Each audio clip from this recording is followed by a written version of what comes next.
네, 한국 IR협의 리서치센터 연구위원들과 함께 하시면 시장에 숨겨져 있는 보석 같은 종목과 기업에 대해 알아가실 수 있습니다. 이번에는 최윤석 연구위원과 함께하는 소중한 리포트 같이 보기 시간입니다. 안녕하세요. 네, 안녕하세요. 네, 지난달에 소개해 주셨던 롯데하이마트의 주가 흐름이 또 굉장히 좋았습니다. 오늘도 기업 분석 잘 부탁드리겠습니다. 선진이라는 기업은 우리가 이제 실생활을 접하면서 네. 잘 알 수 있는 기업이지만 시장에서 또 많이 언급은 안 되는 종목인 것 같아요. 네, 맞습니다. 구체적으로 이제 어떤 연역을 가진 그리고 어떤 지배 구조를 가지고 있는 회사인지 좀 설명을 부탁드릴게요. 네, 선진은 국내 대표 돼지고기 브랜드인 선진 포크한돈을 보유한 종합축산식품 전문 기업입니다.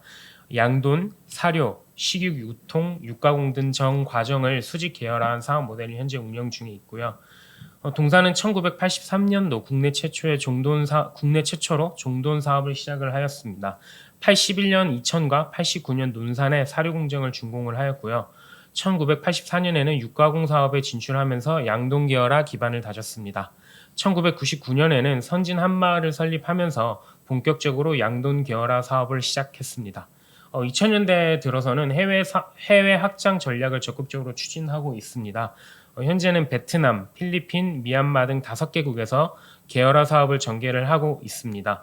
주주 현황을 보시면은 선진의 최대 주주는 하림 지주로서 지분 50%를 보유하고 있습니다. 선진은 2007년에 하림 그룹에 편입되었고요. 2011년에 선진과 선진 지주로 인적 분할되면서 코스피 시장에 재상장하면서 현재의 모습을 갖추게 되었습니다. 네, 사업은 구체적으로 좀 어떻게 구성이 되어 있는 상황일까요? 네, 동사의 비즈니스 현황을 부분별로 말씀을 드리도록 하겠습니다. 선진의 사업 부분별 매출액 비중은 배합사료 42, 식육 25, 양돈 18, 육가공 12, 기타 3%로 구성되어져 있습니다. 먼저 배합사료 부분을 말씀을 드리면 선진은 국내 2곳, 해외 11곳의 배합사료 제조 시설을 보유하고 있습니다. 배합사료 부분은 전체 매출의 가장 높은 비중을 차지하고 있고요. 주로 전국 단위 농가 및 계열 농장으로 직접 판매 형태로 이루어지고 있습니다. 이 부분을 살펴볼 때는 좀 중요한 부분이 바로 원재료 부분인데요. 원재료는 옥수수, 소맥, 대두박 등 주요 수입 곡물이 대부분이며 전체 제조 원가의 약 90% 이상을 차지하고 있습니다. 이러한 원재료 구조로 인해서 해당 사업 부분은 국제 곡물가 및 환율 변동에 상당히 민감을 하고요. 최근 환율 안정화 및 곡물가 하락에 따라서 배합 사료 부분의 영업이익률은 10% 수준을 안정적으로 기록하고 있습니다. 두 번째 부분은 바로 식육 부분입니다. 식육 부분은 주로 위탁농가 및 선진 한마을 농장 등에서 출하된 돼지를 도축하여서 부위별 제품 형태의 자체 브랜드인 선진 포크로 백화점, 대형마트, 도매 유통 채널에 판매 중에 있습니다. 최근 전체 출하 물량의 조정 및 일부 유통 채널 판매량 감소에 따라서 매출은 좀 소폭 감소한 면이 있지만 유통 프로세스 관리를 통해서 냉장에서 냉동으로 전환되는 비율의 전략적 관리와 유통거래처와의 판가 조정을 통해 수익성 개선을 이루었습니다. 세 번째 부분은 양돈인데요. 양돈 부분은 계열화된 사육 시스템을 기반으로 배합 사료와 자돈을 투입하여 일정 기간 동안 비육 과정을 거친 후에 출하하는 사업입니다. 위탁농가 또는 직영 농장을 통해서 사육이 이루어지고 있고요. 출하된 돼지는 식육 공정으로 연계되어 가공되며 사육 효율성과 자돈 가격, 사료 단가 등이 수익성에 결정적인 영향을 미치고 있습니다. 네 번째로는 육가공 부분인데요. 육가공 부분은 돈육, 우육, 개육 등 원료육을 가공하여서 햄버거 패티, 소시지, 피자 토핑 등의 B2B 제품을 생산하고 있습니다. 주요 고객으로는 급식업체, 외식 프랜차이즈, 가공식품 OEM 업체 등으로 구성되어져 있습니다. 마지막으로 기타 부분인데요. 기타 부분은 자회사 및 중국 사료 추구법인 등으로 구성되어져 있습니다. 네, 생각보다 배합 사료 사업에 대한 비중이 상당히 큰데 네. 이쪽 산업 그리고 축산 산업의 현황은 우리가 어떻게 파악을 해볼 수 있을까요? 네, 국내 배합사료 시장에 대해서 먼저 말씀을 드리도록 할게요. 국내 배합사료 생산량은 국민 소득 향상으로 늘어난 육류 소비에 힘입어서 안정적으로 성장 중에 있습니다.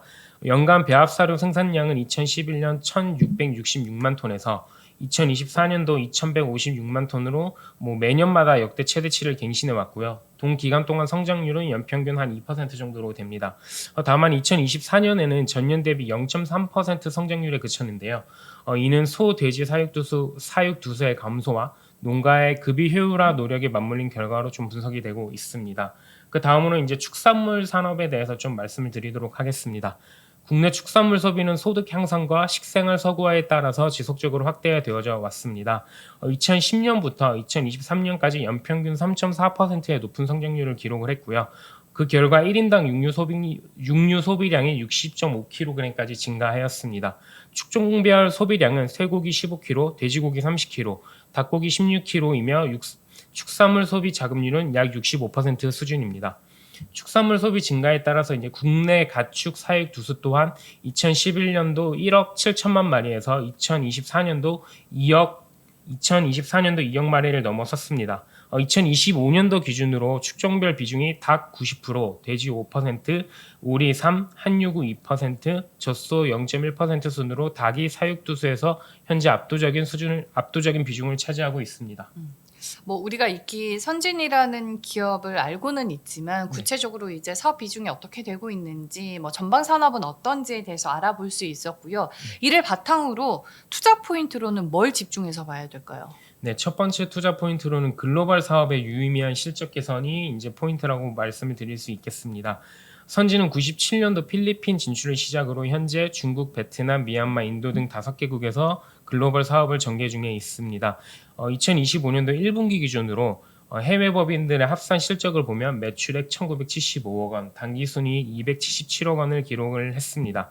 각 지역별로 좀 더 살펴보면 이제 베트남 법인 같은 경우에는 4개의 사료 공장과 양돈 양계 공장을 보유하고 있으면서 가장 안정적인 실적을 기록 중인 지역입니다.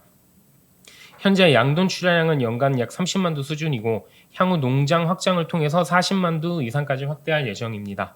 동사는 베트남 사료 시장 점유율 상위 10위권에 진입해 있고 동남아 주요 경쟁사인 CP그룹, 자파 등과의 경쟁 속에서도 사업을 안정적으로 확장 중에 있습니다.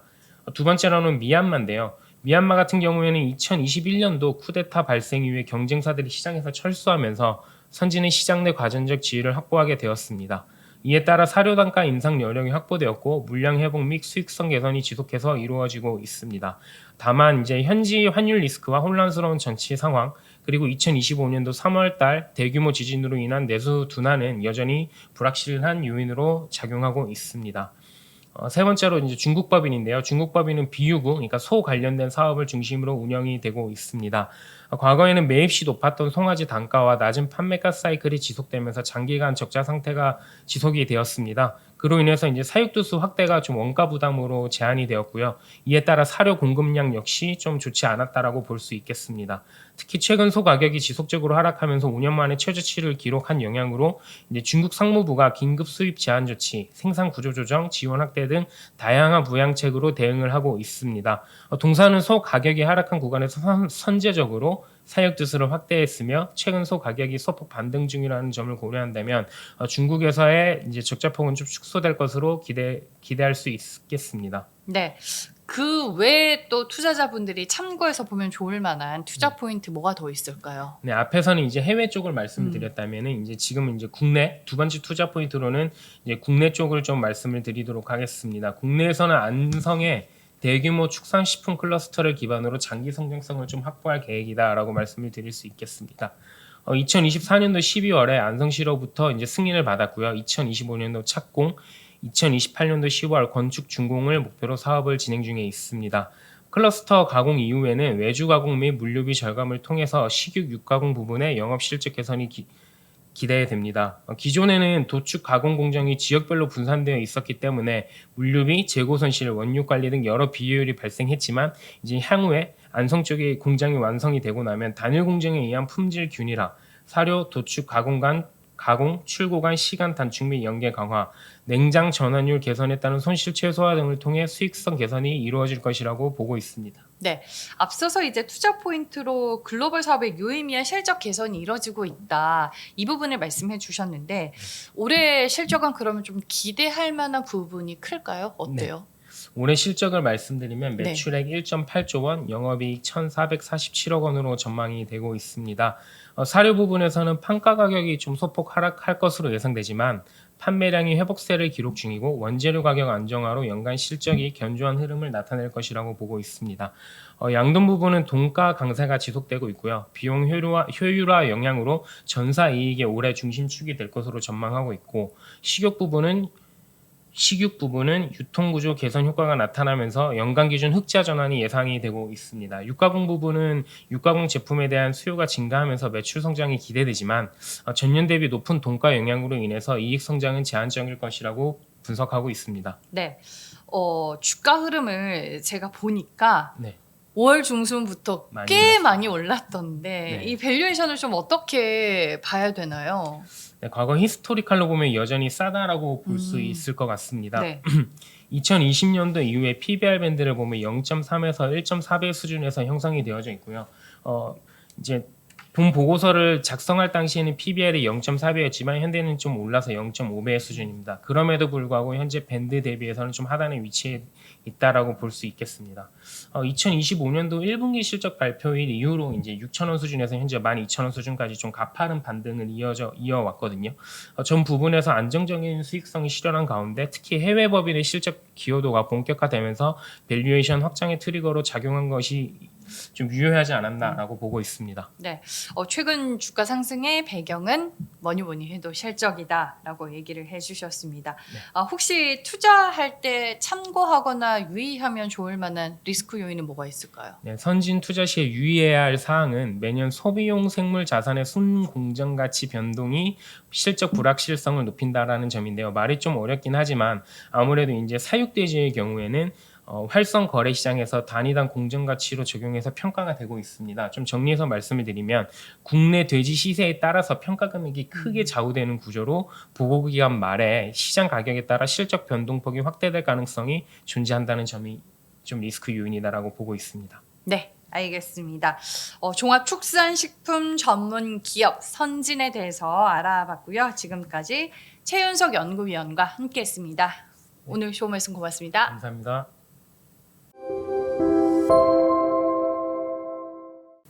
소중한 리포터 같이 보기 이번에는 이나연 연구위원과 함께하겠습니다. 안녕하세요. 안녕하세요. 네. 우주항공 시리즈로 가고 있습니다. 이번에는 저희가 HVM이라는 기업에 대해서 알아볼 텐데 어떤 기업인지 먼저 소개를 해 주시죠. 네. HVM은 2003년에 설립된 고청정 특수합금 전문 제조기업입니다. 쉽게 말해서 우주 발사체나 전투기, 방산 장비 같은 것에 들어가는 그런 핵심 금속 소재를 만드는 국내 기업이라고 보시면 되고요.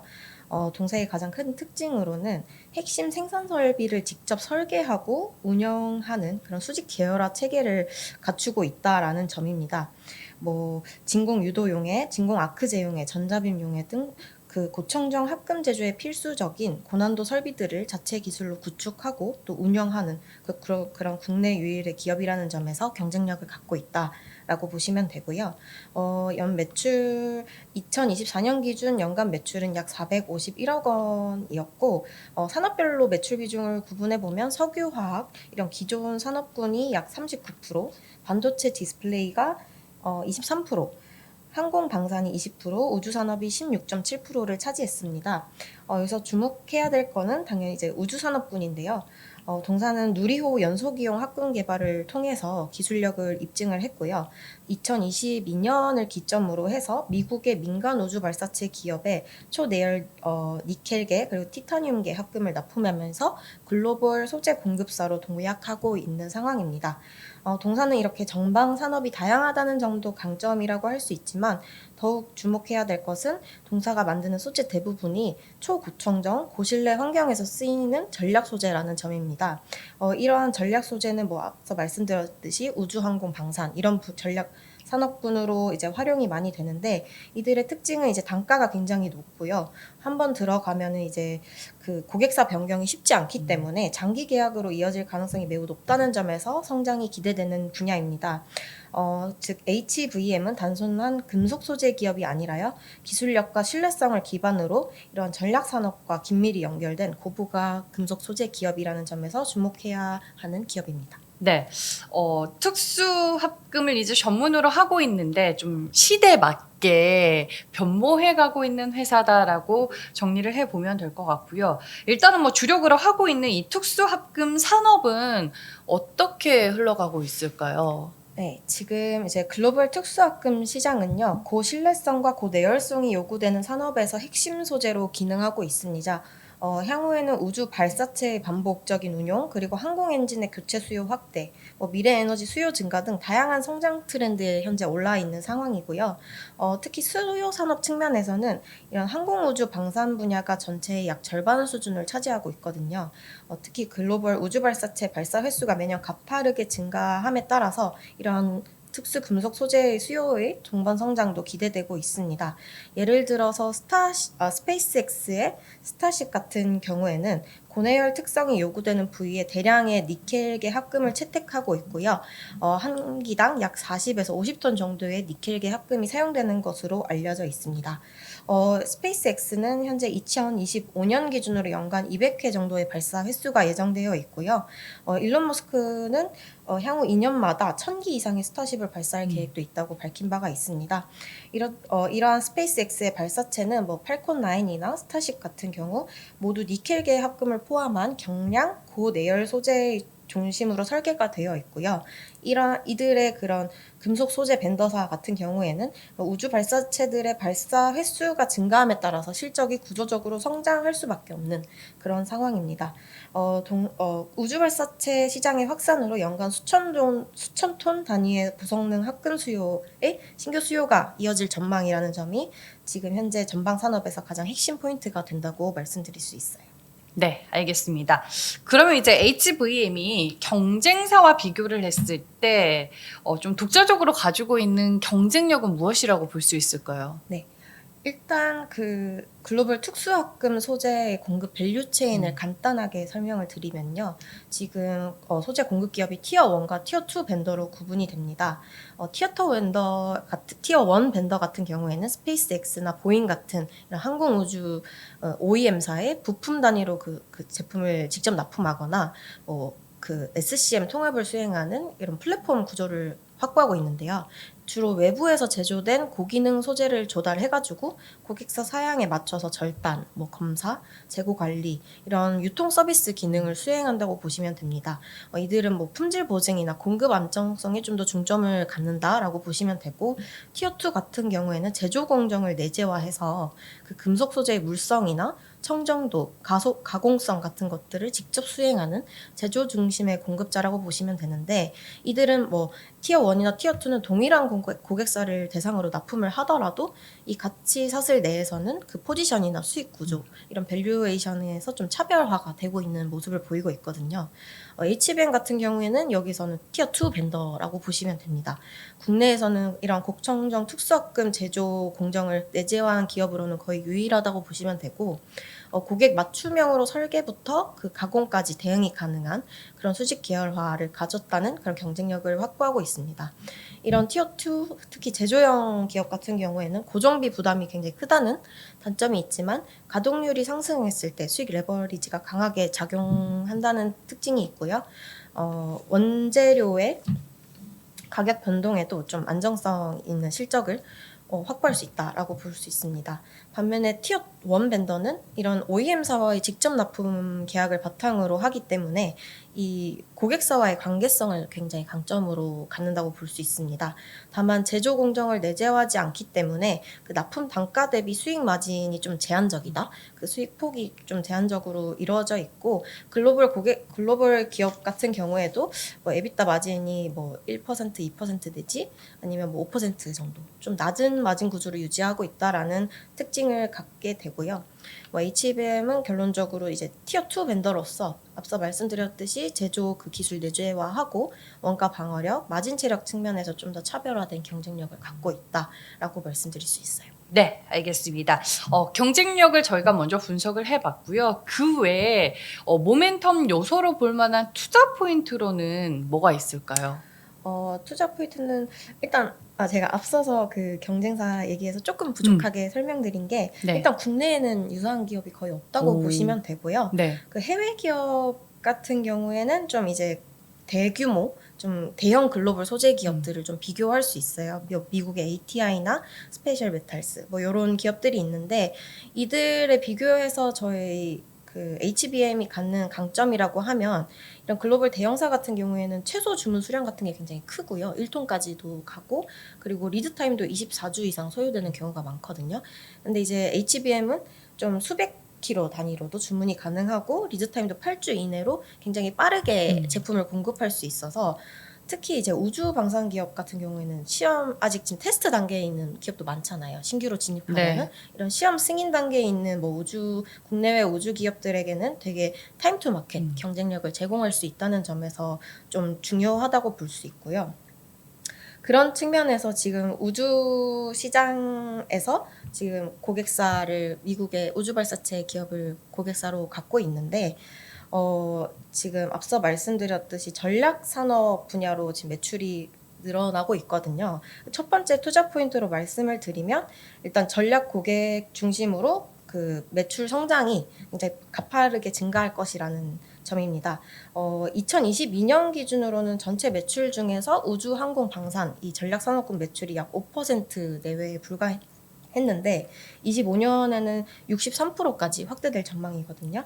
특히 계속 말씀드렸던 미국 우주 발사체 기업 A사양 매출은 동기간 10억 원에서 330억 원 가까이 거의 30배 성장하는 그런 구조로 예상이 되고 있습니다. 특히 26년부터는 이 해당 기업의 차세대 발사체의 상업화가 지금 계획되어 있는 만큼 뭐 공급 로켓군이 확대되거나 적용 품목이 확대되거나 이런 차세대 발사체 사업에 이렇게 진입함에 따라서 굉장히 이제 높은 단가의 그런 초내열 합금 소재 공급 기대감도 존재하고 있어서요. 이렇게 우주 분야를 중심으로 이제 동사의 매출 포트폴리오가 민수 산업이 아니라 이제 전략 산업군으로 확대되고 있다. 그에 따라서 폭발적으로 외형 성장이 기대된다라는 점이 첫 번째 투자 포인트입니다. 두 번째로는 그에 따라서 이제 수익성 구조도 좀 전환이 될 거라는 점인데요. 일단 앞서 말씀드렸듯이 이제 티어2 벤더이기 때문에 고정비가 높은 설비 구조를 갖고 있어서 지금 초기 가동률 단계인 현재 특히 작년에는 영업이익률이 마이너스 15%로 적자를 보였거든요. 근데 이제 올해를 좀 기점으로 본격적으로 이제 가동률이 좀 상승할 것으로 예상이 되고 있어서 이렇게 수요가 확장되고 가동률이 올라가면서 영업 레버리지 효과가 좀 강력하게 일어나지 않을까라고 전망하고 있습니다. 그래서 올해는 영업이익률 흑자 전환해서 7.2% 예상이 되고요. 26년에는 제2공장 증설된 제2공장이 풀가동되면서 이 레버리지가 좀 더 커지지 않을까 예상하고 있습니다. 마지막으로 이제 글로벌 공급망 내에서 대체 불가능한 공급자로 지금 자리매김할 것이라고 예상하는데요. 예를 들어서 미국 A사 같은 경우에는 2000도 이상의 극한 온도를 견디는 니오분계 초내열 합금을 공동 개발하고 있습니다. 근데 이게 단순 소재만 개발하는 게 아니라 이제 소재 설계부터 시험 생산, 양산까지 전 주기를 함께 같이 대응하고 있는 만큼 이제 소재만 개발해서 납품하고 끝이 아니라 이제 좀 전략적인 파트너 관계를 맺어가고 있다라는 점에서 좀 주목해야 된다고 말씀드릴 수 있어요. 네. 세 가지의 투자 포인트에 대해서 말씀을 해주셨습니다. 살짝 이제 실적에 대해서 이제 언급을 해주셨는데 작년에 영업 적자를 기록했지만 올해는 좀 흑자 전환이 기대된다라고 언급을 해주신 만큼 실적 측면에서는 올해가 전환점이 되는 해가 될까요? 네네. 25년부터 좀 수익성 개선 사이클에 진입하고 또 외형 성장까지 이어질 거라고 예상이 되는데요. 일단 25년 매출은 688억 원으로 전년 대비 50% 이상 성장이 예상되고 영업이익은 50억 원으로 이제 아까 말씀드렸듯이 7.2% 영업이익률이 추정되고 있습니다. 사업 부문별로는 아무래도 우주 산업 부문이 전년 대비 362% 성장한 334억 원이 예상이 되고 있고요. 항공방위 부분은 98억 원, 민수 중심의 전기전자 98억 원, 석유화학 에너지, 기타 산업 부분이 158억 원으로 다소 감소할 것으로 예상이 되고 있습니다. 전략산업군 매출 비중이 24년 37%에서 25년 63%까지 전년 대비해서도 되게 큰 폭으로 확대될 것으로 예상되는데요. 이게 미국 A사도 있고 이스라엘 방산업체 이런 쪽으로 전략 고객향 반복 수주가 본격화되면서 이런 고부가 가치의 매출 비중이 늘어날 것으로 예상이 됩니다. 25년 하반기부터 앞서 말씀드렸던 그 서산 2공장 신규 공장의 생산 설비가 본격적으로 가동될 예정이고요. 특히 이쪽으로는 이제 고부가 가치 고수익 제품 전용 라인으로 설계가 되어 있기 때문에 이러한 제품들은 기존 대비 1.5배에서 2배 정도의 그 마진 기여도가 예상되는 만큼 이제 향후 수익성 개선도 충분히 이어질 수 있다고 예상하는 바입니다. 네, 알겠습니다. 아무래도 이제 산업의 특성상 좀 높은 멀티플을 받을 수밖에 없을 것 같은데 밸류는 어떻게 봐야 될까요? 저도 자료를 발간하면서 네. 숫자를 보고 너무 부담스러워. 그래서 이거를 어떻게 해야 되나 했는데 네. 이게 제가 그 상장 당시에 어떤 밸류에이션을 받았나 다시 한번 봤거든요. 근데 그때도 이제 26년을 기준으로 당기 순이익을 갖고 이제 PER 20배 정도 받았었는데 그때 그 산출된 공모가도 25년 기준으로 환산했을 때 이미 PER이 40배가 넘는 수준이었어요. 네. 그러니까 이미 투자자들은 이 기업이 우주향으로 충분히 가능성 있는 기업이고 굉장히 이제 성장성이 기대되는 거를 인정하고 있다고 판단을 하고 있고요. 근데 이제 그때 당시에 비교했던 기업이 알루코나 한창산업과 같은 이런 좀 비철금속 기업이거든요. 그 전통적인 비철금속 아변 가공 중심의 기업이라서 좀 경기 민감성이 굉장히 높은 기업이라면 HBM은 좀 고총정 진공용의 기반의 특수화금을 제공하면 특수화금을 제조해서 우주 항공 방산 같은 이런 고부가 가치 수요처로 납품을 하고 있잖아요. 이런 기업이 지금 국내에는 없어서 아마 해당 기업을 비교하신 것 같은데 아무래도 고객사도 이제 해외 지금 매출 비중이 엄청 커지고 있고 앞으로 성장성도 사실 그 고객사에 맞춰서 이뤄지기 때문에 좀 글로벌 기업이랑 좀 비교를 해야 된다고 생각을 하고요. 미국의 ATI나 카펜터 테크놀로지 같은 경우에도 뭐 니켈, 티타늄 기반의 촌해열 합금을 항공, 에너지, 고합금 소재로 이제 납품을 하고 있고 이들의 그 밸류에이션도 20배 내외 수준으로 조금 이제 올해 기준보다는 내년 기준의 HBM 밸류에이션과 유사하다라고 판단이 돼요.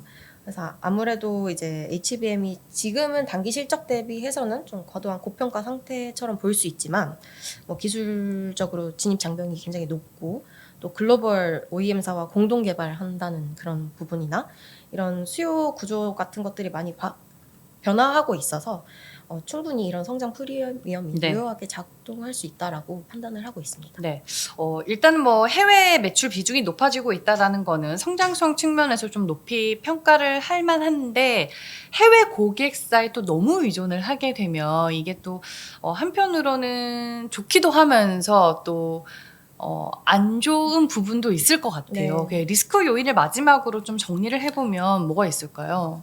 네, 좀 전에 말씀드렸듯이 아무래도 지금 좀 밸류에이션이 극단적인 상태다 보니까 네.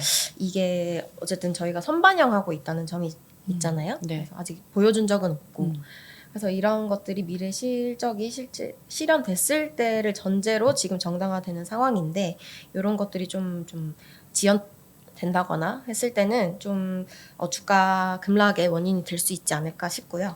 그뿐만 아니라 이제 앞서 말씀해 주셨듯이 지금 단일 고객사에게 굉장히 좀 치중되어 있다 보니까 이들의 지금 우주 분야는 또 정치권이랑도 좀 연관이 많은 것 같아요. 네. 특히 미국이나 중국이 이런 경쟁하는 관계에서 그러다 보니까 최근에 그 해당 저희 고객사의 그 최고 경영자와 뭐 정치권 간 갈등이 좀 편면화되면서 이게 계약이 취소되는 거 아니냐 막 그런 것 때문에 주가가 급락한 적이 있었거든요. 아무래도 연계되어 있다라는 거를 시장도 충분히 인식하고 있는 것 같은데 근데 제가 그때 봤을 때는 하필 발간 직전에 그런 일이 있어서 조금 당황했었는데 아무래도 이게 지금 우주 패권을 유지해야 되는 단계잖아요. 이게 쉽게 지금 이 상용화가 가능한 게 거의 없다고 봐야 되는 상태더라고요. 그래서 아직까지도 그렇고 향후에도 이런 수주 방향이 변하진 않을 것 같다라고 저는 개인적으로 판단하고 있습니다. 네, 알겠습니다. 인텔리안 테크, 세트랙 I에 이어서 HVM까지 저희가 우주항공 시리즈로 기업에 대해서 알아봤습니다. 지금까지 이나연 연구위원과 함께했습니다. 고맙습니다. 감사합니다.